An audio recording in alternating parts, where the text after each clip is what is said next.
Να επιστρέψουμε στα προηγούμενα μας, να δούμε με τον κύριο Τάσο Σπανίδη, που με έναν τρόπο... Πού είναι ο κύριος Σπανίδης? Εδώ, ωραία. Λοιπόν. Να δούμε μια άλλη πτυχή, μιας και συζητάμε για την επόμενη μέρα, που κι εσείς με το μέσο στο ηλεκτρονικό λιανεμπόριο έχετε μελετήσει και την ηλεκτρονική συμπεριφορά. Όλα αυτά εντάσσονται στην επόμενη ημέρα, αλλά δεν ξέρω πόσο στην πραγματικότητα εξοικειωμένοι σε βάθος βαδίζουμε σε αυτό το μονοπάτι. Ωραία. Καλησπέρα σε όλους.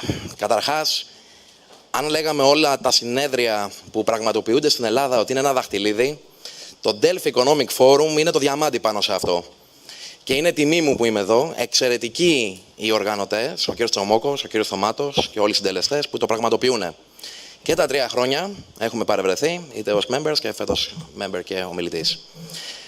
Θα έλεγα ότι καταρχάς οι συνομιλητές μου, οι σεβαστοί συνομιλητές, έχουν προκαλέσει οργασμό σκέψεων και ιδεών. Και πάνω σε αυτό που με ρωτάτε, έχω κάνει 3 σκέψεις, τοποθετήσεις που θέλω να παραθέσω και μια πολύ γρήγορη ιστορία που θα σας δώσω. Μίλησε ο κύριος Θωμάτος για να δώσουμε χώρο στους νέους που έχουν φιλοδοξία και θέλουν να διακριθούν, προσφέροντας δημιουργικά αποτέλεσμα. Ένα quote που θα ήθελα να βάλω εδώ είναι ότι if good enough, old enough. Πρέπει να προσπεράσουμε το κομμάτι του ότι αν είναι ο άλλος 25 χρονών ή 30 χρονών, αν έχει λιγότερο ή περισσότερο ικανότητα. Είναι άλλο πράγμα η ικανότητα, άλλο πράγμα η εμπειρία. Άρα, για να απαντήσω και σε εσάς, κυρία Παπαδημητρίου, ναι, μπαίνουν οι ψηφιακές τεχνολογίες πλέον στην καθημερινότητα. Νομίζω είναι στα σπίτια όλων.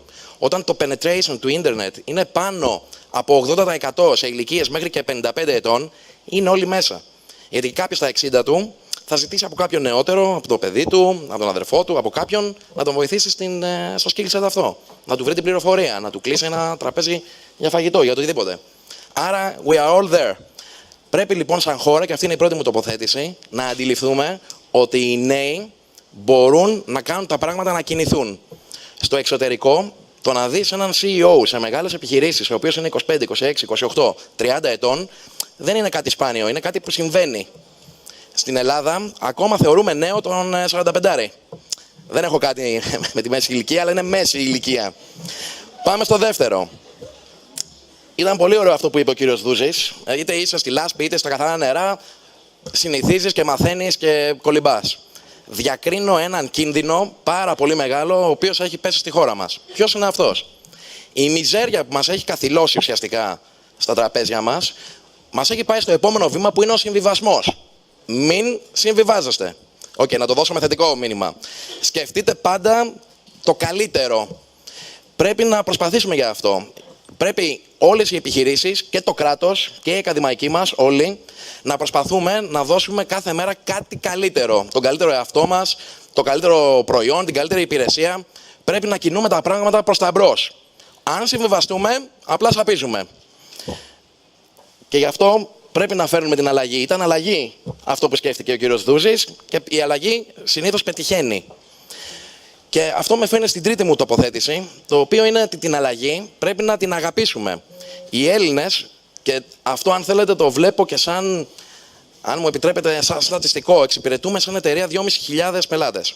Ελλάδα και εξωτερικό, σε 24 χώρες. Και έχουμε μία αντίληψη του acceptance του νέου προϊόντος, της νέας υπηρεσίας, της νέας ιδέας, από τις χώρες που τέλος πάντων συναλλασσόμαστε, οι οποίες δεν είναι και λίγες, όπως είπα 24. Έχουμε το χαμηλότερο acceptance σε κάτι καινούριο. Άρα πώς θα δούμε παρακάτω? Άρα πρέπει να κάνουμε embrace την αλλαγή, να την αγαπήσουμε, να καταλαβαίνουμε τι προσφέρει η αλλαγή στην καθημερινότητά μας, σε εμάς προσωπικά, στον καθέναν, στην οικογένειά του, στην κοινωνία, στην εταιρεία του, στην παραγωγικότητά του, στο αποτέλεσμα που θα φέρει. Το αποτέλεσμα το θέλουμε. Για τις επιχειρήσεις το αποτέλεσμα είναι το κέρδος. Για το δημόσιο είναι χαμηλότερα λειτουργικά έξοδα ενδεχομένως ή πιο καλή εξυπηρέτηση στον πολίτη. Για τον ακαδημαϊκό είναι να περάσει καλύτερη γνώση, πιο καινοτόμα γνώση και ούτω καθεξής. Αγαπήστε την αλλαγή. Και θα κλείσω με τη γρήγορη ιστορία. Όλα τα πάνελ που μπήκα, όλοι συμφωνούσαν, όλοι αναρωτιόντουσαν πώς θα το κάνουν. Γρήγορη παρένθεση στον κύριο Μολοχίτη, αυτό που είπε ότι ναι γίνεται, εγώ θα προσθέσω και αφήστε αυτοί που γκρινιάζετε και βλέπετε προς τα πίσω, αυτούς που θέλουν να το κάνουν ήσυχους για να το κάνουν.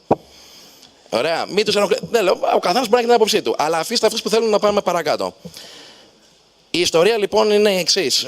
Άκουσα διάφορες συζητήσεις λοιπόν στα πάνελ, οι οποίες ήταν ότι και πώς θα το κάνουμε και ο καθένας έχει διαφορετική άποψη, διαφορετική οπτική γωνία. Μα αυτό είναι το ωραίο. Για να τιμήσω τον χώρο, όπως είπε και ο κύριος Πολυχρονόπουλος και την ιστορία μας, θα σας πω ένα αδελφικό χρησμό. Είχε πάει λοιπόν κάποιος που ήθελε να κοροϊδέψει την Πυθία, είχε πάρει ένα περιστέρι, το είχε βάλει πίσω από την πλάτη του και λέει: θα τη ρωτήσω εγώ αν είναι ζωντανό ή νεκρό. Άμα μου πει είναι νεκρό, θα το αφήσω να φύγει. Άμα μου πει είναι ζωντανό, το πνίξω, το βγάλω νεκρό. Πάει λοιπόν, της λέει: Πυθία μου, έχω ένα περιστέρι στο χέρι από πίσω. Είναι ζωντανό ή νεκρό. Τον κοιτάει η Πυθία και του λέει: κοίταξε να δεις. Δεν ξέρω. Αυτό που ξέρω όμως είναι ότι είναι στο χέρι σου. Ευχαριστώ.